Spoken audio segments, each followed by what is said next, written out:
السلام علیکم دوستو، میں اسلم سعید آپ کا استقبال کرتا ہوں، خیر مقدم کرتا ہوں آپ کے اپنے ہی یوٹیوب چینل حسمنی اردو کلاسز پر۔ جس بھائی نے ہمارا حسمنی اردو کلاسز یوٹیوب چینل ابھی تک سبسکرائب نہیں کیا ہے وہ جلدی سے جلدی چینل کو سبسکرائب کریں، لائک کریں اور زیادہ سے زیادہ شیئر کریں، جس سے زیادہ سے زیادہ لوگوں کو تک اس کا فائدہ پہنچے، کیونکہ ابھی جو ہمارا ایگزام ہے وہ سر پہ ہے اور ہمیں محنت کرنے کی سخت ضرورت ہے۔ تو ہمارا جو ٹاپک یا چل رہا تھا وہ تھا ثنائے اور بدائع، ثنائے اور بدائع۔ تو چلتے ہیں اپنے ٹاپک کی طرف، ثنائے اور بدائع۔ ثنائے اور بدائع میں ہم دو اس کی قسمیں پڑھ چکے تھے، آج ہماری تیسری قسم ہے تظاہر عارفانہ۔ کیا ہے؟ تظاہر عارفانہ۔ اس کے لغوی معنی ہے جان بوجھ کر انجان بننے کے۔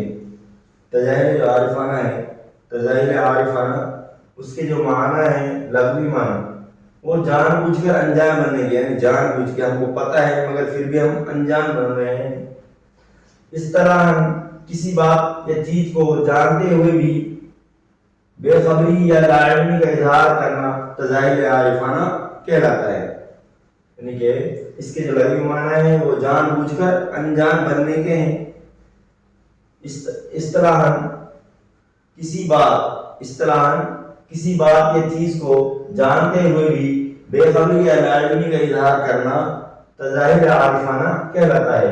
مثال کے طور پر چند اشعار یہاں مندرجہ ذیل ہیں، جیسے موت کا ایک دن معین ہے، موت کا ایک دن معین ہے، یعنی موت کا ایک دن مقرر ہے، نیند کیوں رات بھر نہیں آتی؟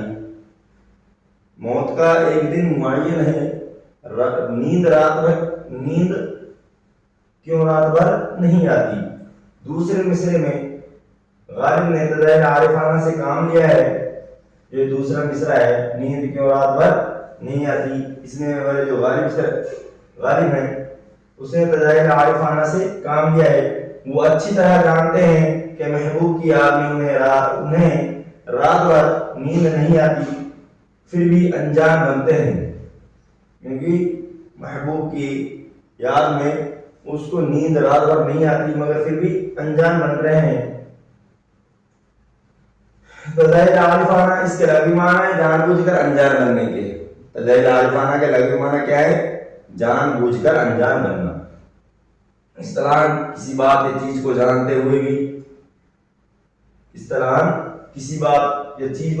ہوئے بھی بے خبری یا لا علمی کا اظہار کرنا تظاہر عارفانہ کہلاتا ہے۔ مثال کے طور پر چند اشعار ہے یہاں پہ، موت کا ایک دن معین ہے، موت کا ایک دن معین ہے، موت کا ایک دن معین ہے، نیند کیوں رات بھر نہیں آتی؟ اور جو نیند ہے وہ رات بھر کیوں نہیں آتی؟ تو یہاں پر دوسرے مصرے میں غالب نے تظاہر عارفانہ سے کام لیا ہے، وہ اچھی طرح جانتے ہیں کہ محبوب کی یاد میں انہیں رات بھر نیند نہیں آتی، پھر بھی انجان بن رہے ہیں، پھر بھی انجان بنتے ہیں۔ اس طرح تظاہر عارفانہ اس کے لغوی معنی جان بوجھ کر انجان بننے کے، اس کے لغوی معنی کیا ہے؟ جان بوجھ کر انجان بننے کے ہیں۔ اس طرح ہم کسی بات یا چیز کو جانتے ہوئے بھی بے خبری یا لا علمی کا اظہار کرنا تظاہر عارفانہ کہلاتا ہے۔ کیا کہلاتا ہے؟ تظاہر عارفانہ کہلاتا ہے۔ مثال کے طور پر چند اشعار مندرجہ ذیل ہے، موت کا ایک دن معین ہے، موت کا ایک دن معین ہے، یعنی موت کا ایک دن مقرر ہے، نیند کیوں رات بھر نہیں آتی؟ نیند رات بھر کیوں نہیں آتی؟ یہاں پر دوسرے مصرے میں غالب نے تظاہر عارفانہ سے کام لیا ہے۔ کس سے کام لیا ہے؟ تظاہر عارفانہ سے کام لیا ہے۔ وہ اچھی طرح جانتے ہیں کہ محبوب کی یاد میں اسے نیند نہیں آتی، محبوب کی یاد میں انہیں رات بھر نیند نہیں آتی، پھر بھی انجان بن رہے ہیں۔ نمبر 4 تضاد۔ نمبر 4 کیا ہے؟ تضاد۔ شعر میں ایسے الفاظ کا استعمال ہو جن میں معنی کے اعتبار سے تضاد پایا جائے، معنی کے اعتبار سے تضاد پایا جائے، یعنی جو معنی ایک دوسرے کی ضد ہوں، یعنی ایک دوسرے کے الٹے ہوں، ایک دوسرے کے اپوزٹ ہوں، ضد ہوں، جیسے دن اور رات، دن اور رات، مرنا اور جینا، عرش اور فرش، اچھا اور برا وغیرہ۔ یہ تضاد اسم، فعل، حرف اور دوسرے اجزاء کلام کے مابین میں ہو سکتا ہے، مابین میں ہو سکتا ہے، جیسے زمین اور آسمان، چاند اور سورج، آفتاب اور ماہتاب وغیرہ۔ تضاد شعر میں ایسے الفاظ کا استعمال ہو، شعر میں جو ہمارا شعر ہے اس میں ایسے الفاظ کا استعمال ہو جن میں معنی کے اعتبار سے تضاد پایا جائے، معنی کے اعتبار سے تضاد پایا جائے، تضاد الٹا، یعنی جو معنی کے ایک دوسرے کی ضد ہوں، ایک دوسرے کی ضد ہوں، جیسے دن اور رات، مرنا اور جینا، عرش اور فرش، اچھا اور برا۔ یہ تضاد اسم، فعل، حرف اور دوسرے اجزاء، اور جو دوسرے اجزاء کلام کے مابین ہو سکتا ہے، جیسے دن اور زمین اور آسمان، چاند اور سورج، آفتاب اور ماہتاب۔ جیسے محبت میں نہیں ہے فرق، محبت میں نہیں ہے فرق جینے اور مرنے کا، محبت میں نہیں ہے فرق جینے اور مرنے کا۔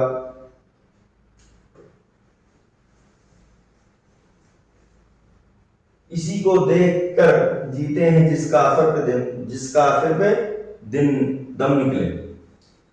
محبت میں نہیں ہے فرق جینے اور مرنے کا، جو محبت ہے اس میں فرق نہیں ہے، جینے کا اور مرنے کا کوئی فرق نہیں ہے۔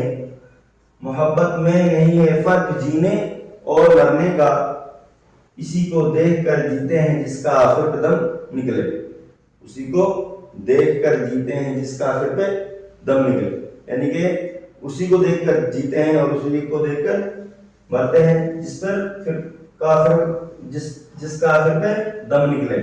وضاحت، یہاں مرنا اور جینا، یہاں مرنا اور جینا اور دم نکلنا ایک دوسرے کی ضد ہیں، مرنا اور جینا اور دم نکلنا، جینا اور دم نکلنا یہ ایک دوسرے کی ضد ہیں۔ مرنا جینا، مرنا کا ضد کیا ہے؟ جینا، جینا کا دم نکلنا، ایک دوسرے کیا ہے؟ ضد ہے۔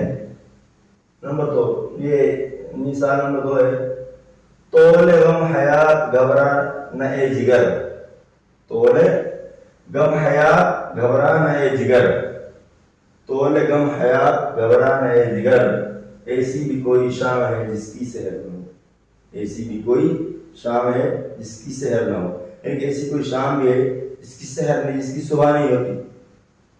طول غم حیات گھبرا نہ اے جگر، ایسی بھی کوئی شام ہے جس کی سحر نہ ہو۔ یہاں شام اور شہر ایک دوسرے کے متضاد ہیں، شام اور شہر ایک دوسرے کے متضاد ہیں۔ تضاد شعر میں ایسے الفاظ کا استعمال ہو جن میں معنی کے اعتبار سے تضاد پایا جائے، یہ تضاد ہے۔ شعر میں ایسے الفاظ کا استعمال ہو جن میں معنی کے اعتبار سے تضاد پایا جائے، یعنی جو معنی میں ایک دوسرے کے ضد ہوں، معنی میں ایک دوسرے کی کیا ہوں؟ ضد ہوں، جیسے دن اور رات، مرنا اور جینا، عرش اور فرش، اچھا اور برا ہو گیا۔ یہ تضاد اسم، فعل، حرف اور دوسرے اجزاء کلام کے مابین ہو سکتا ہے، جیسے زمین اور آسمان، چاند اور سورج، آفتاب اور ماہتاب وغیرہ۔ جیسے محبت میں نہیں ہے فرق جینے اور مرنے کا، محبت میں نہیں ہے فرق جینے اور مرنے کا، اسی کو دیکھ کر جیتے ہیں جس کا پھر قدم نکلے۔ وضاحت، یہاں جینا، یہاں مرنا اور جینا اور دم نکلنا، یہ ایک دوسرے کے کیا ہے؟ ضد ہیں، ضد ہیں۔ طول حیات گھبرانا اے جگر، طول حیات گھبرانا اے جگر، طول حیات گھبرانا اے جگر، حیات مانے زندگی کے ہیں یہاں پہ۔ ایسی بھی کوئی شام ہے جس کی سحر نہ ہو۔ یہاں پر شام اور شہر کیا ہیں؟ وہ ایک دوسرے کے کیا ہیں؟ متضاد ہیں۔ کیا ہیں؟ متضاد ہیں، یعنی وروم شبد ہیں۔ آگے چلتے ہیں، حسن تعلیل نمبر 5 کیا ہے؟ حسن تعلیل۔ تعلیل کے لغوی معنی ہے وجہ متعین کرنا۔ تعلیل کے لغوی معنی کیا ہے؟ وجہ متعین کرنا۔ تعلیل کے لغوی معنی ہے وجہ متعین کرنا، یا دلیل دینا، یا وجہ بیان کرنا۔ تعلیل کے لغوی معنی کیا ہے؟ وجہ متعین کرنا، یا دلیل دینا، یا وجہ بیان کرنا۔ اگر کسی شے یا امر کے لیے کوئی ایسی وجہ بیان کی جائے، اگر کسی شے یعنی چیز یا امر کے لیے کوئی ایسی وجہ بیان کی جائے، حقیقت میں اس کا اصل سبب نہ ہو، حقیقت میں کیا نہ ہو؟ حقیقت میں اس کا اصل سبب نہ ہو، مگر اس میں کوئی شاعرانہ جدت و نزاکت ہو، اس کا کوئی اصل سبب نہ ہو مگر اس میں شاعرانہ جدت اور نزاکت ہو، اور اس بات اور واقعہ اور فطرت سے، جو بات ہے وہ واقعہ اور فطرت سے مناسبت رکھتی ہو، تو اسے کیا کہتے ہیں؟ اسے حسن تعلیل کہتے ہیں۔ کیا کہتے ہیں؟ حسن تعلیل۔ جیسے خدا جانے ہر روز، صبح ہر روز کیا پیغام لاتی ہے، خدا جانے صبح ہر روز کیا پیغام لاتی ہے کہ پہروں کانپتے رہتے ہیں جن کے آشیانوں میں۔ خدا جانے صبح ہر روز کیا پیغام لاتی ہے، کہ خدا ہی جانے کہ ہوائیں جو وہ ہر روز کیا پیغام لاتی ہے کہ پہروں کانپتے رہتے ہیں جن کے آشیانوں میں، کہ پہروں یعنی بہت ٹائم تک جو تنکے ہیں وہ کانپتے رہتے ہیں آشیانوں میں۔ وضاحت، ہوا کے ساتھ آشیانوں کے تنکوں کا کانپنا ایک لازمی بات ہے، مگر شاعر کہتا ہے کہ نہیں، یہ بات نہیں، بلکہ صبح یعنی ہوا ہے جو وہ اپنے ساتھ نہ معلوم کون سا پیغام لے کر آتی ہے، جس کو سن کر تنکے کانپنے لگتے ہیں۔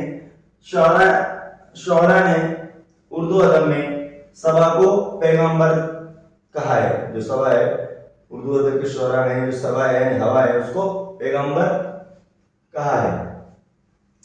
حسن تعلیل کے لغوی معنی ہے وجہ متعین کرنا، یا دلیل دینا، یا وجہ بیان کرنا۔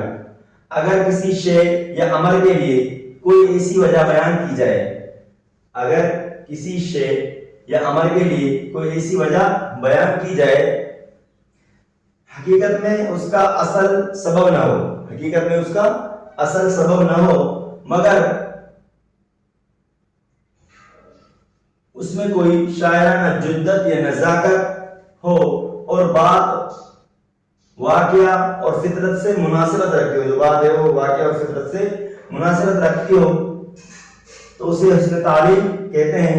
جیسے خدا جانے صبح ہر روز کیا پیغام لاتی ہے، خدا جانے صبح ہر روز کیا پیغام لاتی ہے کہ دل کے کانپتے رہتے ہیں پیروں آشیانوں میں، کہ پیروں کانپتے رہتے ہیں دل کے آشیانوں میں۔ وجاہت،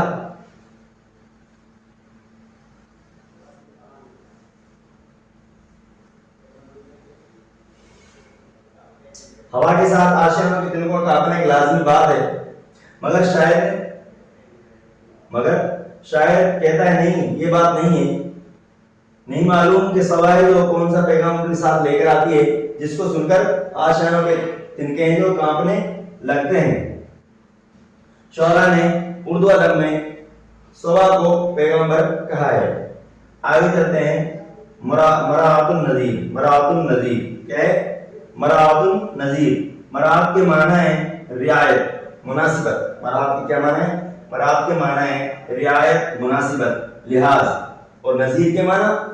نظیر کے معنی ہے مانند، مثال اور نمونہ. اسے تناسب، توفیق اور تلفیق بھی کہتے ہیں. مراعات النظیر سے مراد یہ ہے کہ شعر میں ایسے الفاظ استعمال کیے جائیں جو آپس میں کوئی مناسبت رکھتے ہوں، جو آپس میں کوئی مناسبت رکھتے ہوں، مگر یہ نسبت تضاد اور تقابل کی نہ ہو. یہ جو مثال ہے، مگر جو نسبت ہے یہ تضاد اور تقابل کی نہ ہو. جیسے دریا کے ذکر کے ساتھ ناخدا، کشتی، بھنور، طوفان، لنگر، حباب، کنارا وغیرہ. ایک جیسے الفاظ استعمال کرنا یا چمن کے ساتھ باغبان، گل، سیاد، بلبل وغیرہ کا ذکر کرنا. مثال کے طور پر چند اشعار یہاں پر مندرجہ ذیل ہیں، جیسے بادہ کیا، بادہ کیا، خم کیا، بادہ کیا، خم کیا، سبو کیا، جام کیا، پیمانہ کیا. کر گیا نظریں ملا کر کوئی مستانہ مجھے. کر گیا نظریں ملا کر کوئی مستانہ مجھے. جیسے بادہ کیا، خم کیا، سبو کیا، جام کیا، پیمانہ کیا. کر گیا نظریں ملا کر کوئی مستانہ مجھے. وضاحت: یہاں بادہ، خم، سبو، جام اور پیمانہ، ان سب میں ایک نسبت تو یہی ہے کہ یہ سب شراب کے کام آتے ہیں. دوسرے معنی کی وجہ سے ان سب میں تضاد پایا جاتا ہے، مگر ان سب کے یکجا، ان سب کے ایک ساتھ استعمال کی وجہ سے معنی میں فرق نہیں آیا. مراعات النظیر. مراعات کے معنی ہے رعایت، مناسبت، لحاظ. اور نظیر کے معنی ہے مانند، مثال اور نمونہ. اپنے اسے تناسب، توفیق اور تلفیق بھی کہا جاتا ہے. مراعات النظیر سے مراد یہ ہے کہ شعر میں ایسے الفاظ استعمال کیے جائیں جو آپس میں کوئی مناسبت رکھتے ہوں، مگر یہ نسبت تضاد اور تقابل کی نہ ہو. جیسے دریا کے ذکر کے ساتھ ناخدا، کشتی، بھنور، طوفان، لنگر، حباب اور کنارا وغیرہ جیسے الفاظ استعمال کرنا، یا چمن کے ساتھ باغبان، گل، سیاد، بلبل وغیرہ کا ذکر کرنا. مثال کے طور پر چند اشعار ہیں، جیسے بادہ کیا، خم کیا، سبو کیا، جام کیا، پیمانہ کیا. کر گیا نظریں ملا کر کوئی مستانہ مجھے. وضاحت: یہاں بادہ، خم، سبو، جام اور پیمانہ، یہ سب میں ایک نسبت تو یہی ہے کہ یہ سب شراب کے کام آتے ہیں. اس سب میں ایک نسبت تو یہی ہے کہ سب شراب کے کام آتے ہیں. دوسرے معنی کی وجہ سے ان میں تضاد پایا جاتا ہے، لیکن مگر ان سب کے یکجا استعمال کی وجہ سے معنی میں فرق نہیں آیا. تو دوستو، کیسی لگی آپ کو ہماری کلاس؟ امید ہے کہ اچھی لگی ہوگی. اگر کلاس اچھی لگی ہے تو کلاس کو لائک کریں، شیئر کریں اور زیادہ سے زیادہ سبسکرائب کریں تاکہ زیادہ سے زیادہ لوگوں تک اس کا فائدہ پہنچے. تو ہمارا جو ٹاپک چل رہا ہے وہ ہے